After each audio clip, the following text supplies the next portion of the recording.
Iran's President Mahmoud Ahmadinejad and a host of other Iranian officials have condemned Israel's war on Gaza. Press TV's Afshin Ratanzi sat down with him to get an insight on the president's thoughts.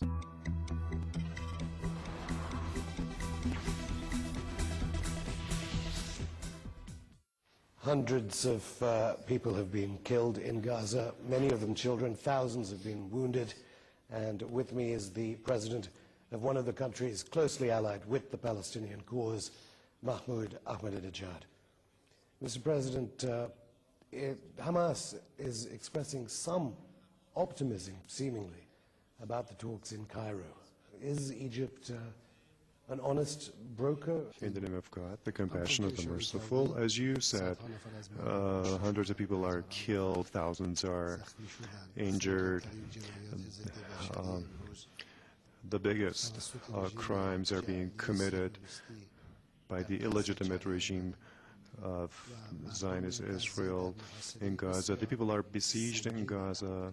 Things are clear, the situation is clear. The very first week, everything was clear. The Zionist regime did not fulfill its goals, and they failed in the face of the people in Gaza. And what they are doing now, the measures they're taking now, is actually trying to compensate for their past failures, and they think that maybe through intensifying attacks they can get some concessions. We think that the people of Gaza are victorious.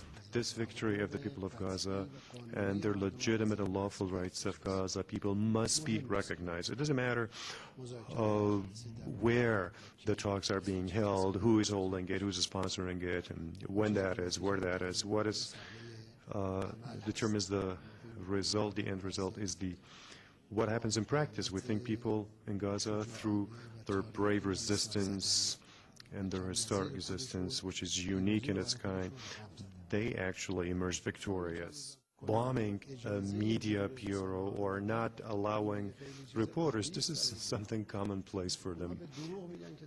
They falsely claim that they are for freedom of speech and expression, like any other measure that they have done based on lies and fabrications. The whole nature of the Zionist regime is based on lies. Thank you very much. On the line from Washington, I have Jeff Steinberg, who's an investigative reporter. Jeff, welcome. Thank you. Pleasure to be on the show. Now, you wrote a story, Jeff, a few months back, which pretty accurately predicted this Gaza assault and George Bush's part in it. Tell us about it, would you? Well, sure.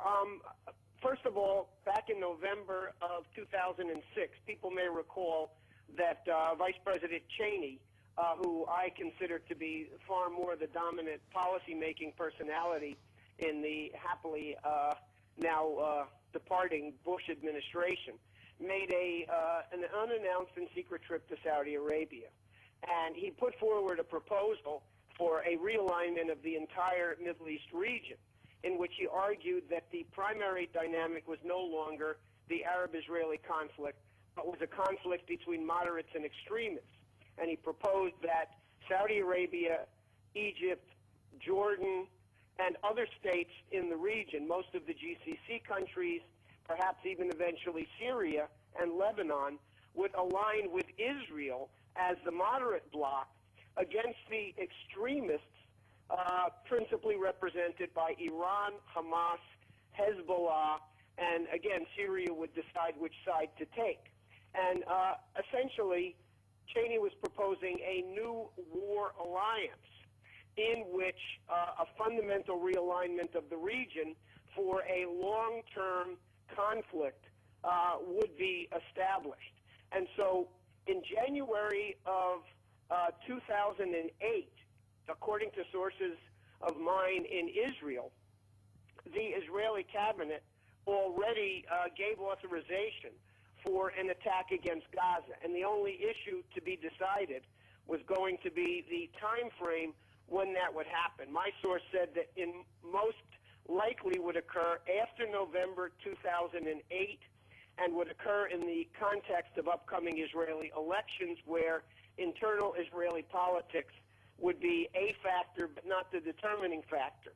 So my view is that the Bush administration didn't merely give the green light for the attack into Gaza, this act of outright Nazi-type genocide, for the reasons related to Israeli elections or things like that, but that this is part of a fundamental strategy that is preparing the entire region to line up in lockstep behind an eventual confrontation with Iran, in which the weakening and hoped-for extermination of Hezbollah and Hamas would be a step towards an ultimate confrontation with Iran to minimize the asymmetric warfare capability against Israel and the United States of Hamas and Hezbollah.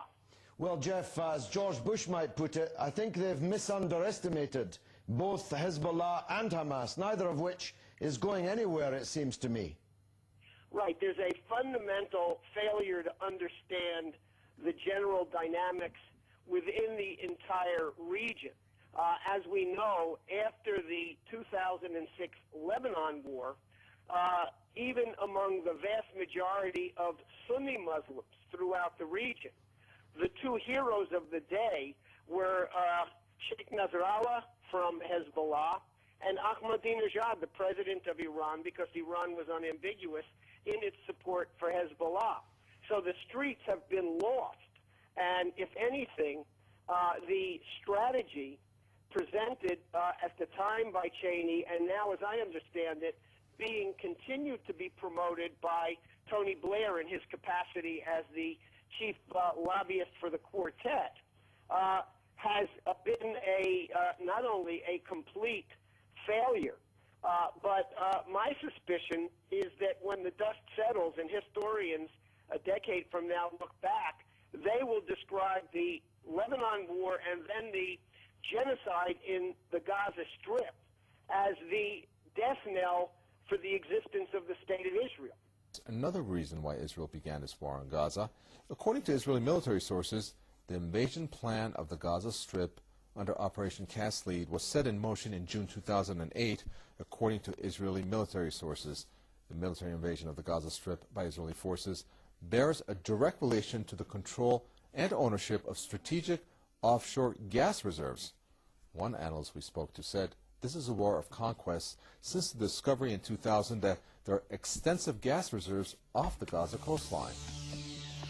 One other thing, that it has now come to light what one of the true intents of the Israeli invasion may have been, and this has just come to light, because there are massive natural gas reserves off of Gaza, 1.4 trillion cubic feet and more. That's just present reserves under one contract with British Gas and CCIC of Lebanon, which was granted.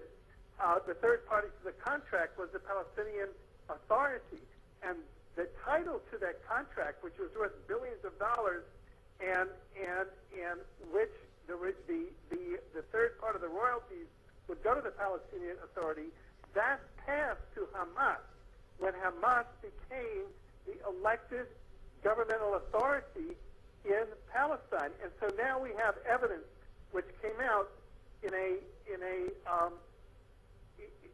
just over these past several days that the Israelis began negotiations for the offshore gas in October of 2008, just 2 to 3 months prior to the commencement of bombing on Operation Cast Lead on December 27th.